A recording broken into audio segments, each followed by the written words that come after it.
मुल्क करप्शन के अंदर गिरा हुआ है। रेलवे की हालत बहुत ज़्यादा खसारे में है और मैं अभी अंदर विजिट करके आई हूँ, अपनी आंखों से देखिए कोई हालत नहीं है ट्रेनों में बैठने की। 1 घंटा सफ़र करना भी मुश्किल है, इतनी बदबू है, कोई सफाई नहीं है।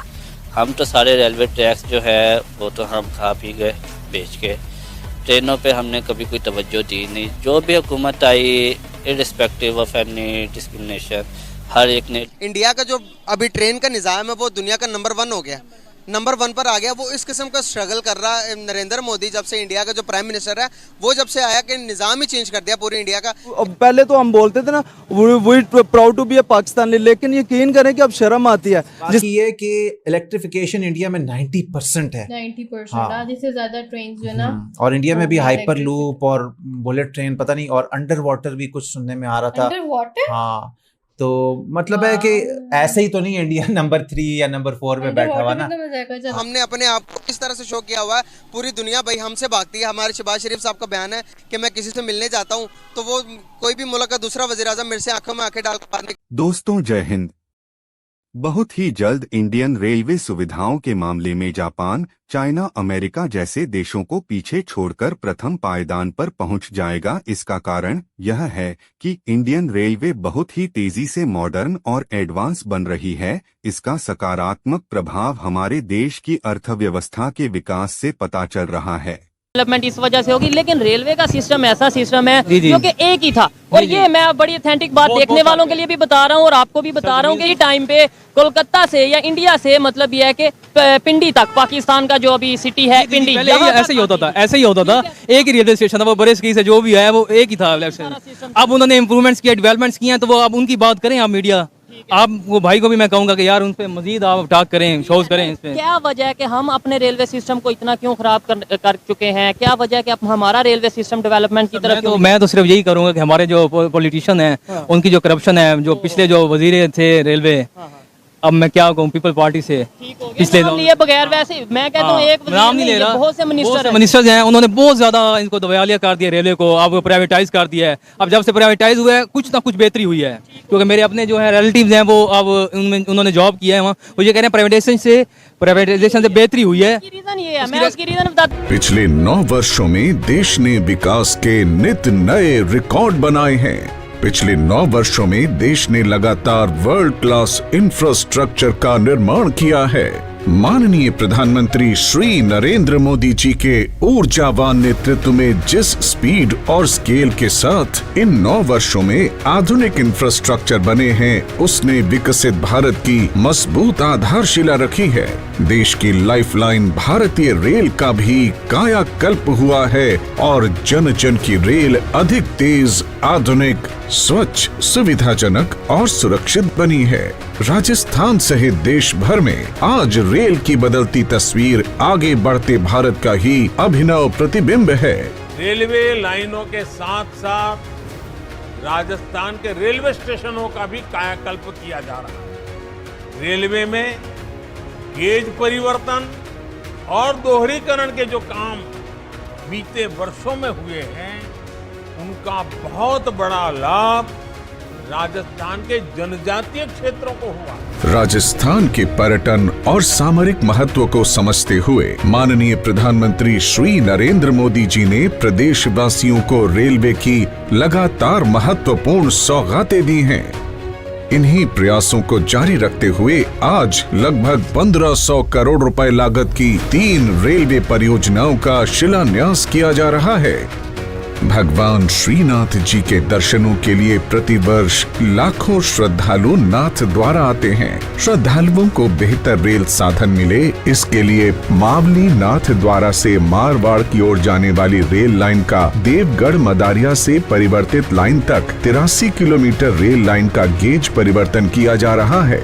इस क्षेत्र की नैसर्गिक सुंदरता को देखते हुए और पर्यटन को बढ़ावा देने के उद्देश्य से देवगढ़ से मारवाड़ जंक्शन रेल खंड को मीटर गेज के रूप में ही हेरिटेज स्वरूप में रखा जाएगा। इसके साथ ही नाथद्वारा से नाथद्वारा टाउन तक लगभग 10 किलोमीटर की नई रेल लाइन के निर्माण से श्रीनाथ जी मंदिर आने वाले भक्तों को आसानी होगी और इस क्षेत्र का उदयपुर, चित्तौड़गढ़, भीलवाड़ा और अजमेर के लिए लिए सीधा रेल संपर्क स्थापित होगा तथा क्षेत्र के विकास के साथ साथ रोजगार के नए अवसर उत्पन्न होंगे।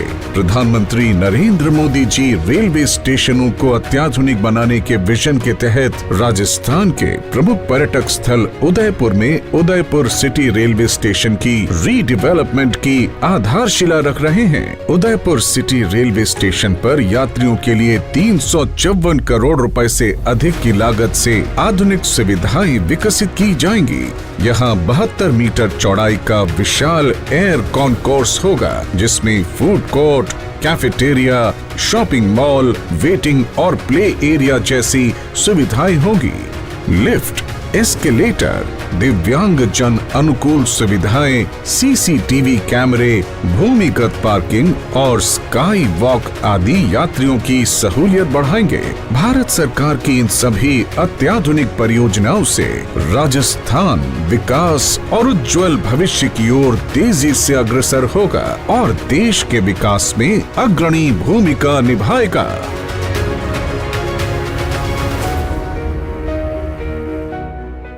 इंडिया में तो लग्जरी ट्रेन है, लेकिन पाकिस्तान में सिर्फ फूलों पत्तियों से सजा देते हैं और उसको लग्जरी बोल देते हैं। तो मैंने इसको बोला ये तो सही भिगो के मारने वाली बात हुई ना, लेकिन वैसे है कि हमारे यहाँ लग्जरी ट्रेन तो नहीं है। तो दूसरी बात ये कि लेकिन बसेस अच्छी हैं। हाँ, इलेक्ट्रिफिकेशन अभी तक नहीं हुई। यहाँ पे वो बता रहे थे तारें चोरी हो गई थी, मुझे उस चीज का कोई पता नहीं है। मेट्रो जो है, एक मेट्रो ट्रेन शायद लाहौर में ही है और इंडिया में मोनोरेल भी है, ट्रैम भी एक कोलकाता शहर में बता रहे थे, बुलेट ट्रेन आने वाली है और इंडिया की सबसे फास्टेस्ट वंदे भारत इंडिया में ही बनी है, सबसे बड़ी बात। और सुनने में आया था वो, लेकिन चलती 160 पे है बेशक 180 पे, ये चीज कंफर्म कीजिएगा। हाँ, फुल पे कहते हैं नहीं चला सकते। बाकी ये कि इलेक्ट्रिफिकेशन इंडिया में 90% है, 90%। आधे से ज्यादा ट्रेन जो है ना, और इंडिया में भी हाइपर लूप और बुलेट ट्रेन पता नहीं, और अंडर वाटर भी कुछ सुनने में आ रहा था। वाटर? हाँ, तो मतलब है कि ऐसे ही तो नहीं इंडिया नंबर 3 या नंबर 4 में बैठा हुआ ना। वहाँ के ट्रैक सिस्टम है वो बहुत अपग्रेडेड है। और बोगियों की अगर बात करें, वैसे तो जब समझौता एक्सप्रेस चलती थी तो वो बेसिकली लाहौर तक आया करती थी, जो इंडियन रैक भी होता था। तो जब आप इंडियन रैक भी देखते थे ना, तो वो हालांकि LHB कोचेज नहीं थी आती, वो जो ICF कोचेज हैं वो आती थी, और वो भी बहुत अच्छी जो हालत में आपको जो है वो दिखाई देती थी। अभी घर में कल ही मेरे अब्बू के साथ बात हुई थी, क्योंकि मेरे अब्बू को भी ट्रेन का बड़ा शौक और वो काफी सारे ब्लॉग्स देखते रहते हैं। तो मुझे कल कह रहे थे वो ग्रीन लाइन पे ना किसी दिन सफर करेंगे हम लोग। ग्रीन लाइन का टिकट ही बहुत महंगा है। हाँ, नहीं, उसकी इकोनॉमी का टिकट मुझे वो बता रहे, उसकी इकोनॉमी भी लाहौर से पिंडी तक 1500 रुपए में 1800 की हो गई है। अब्बू मुझे बता रहे थे, मैंने कहा ये तो बड़ी महंगी है, 1800 रुपए की।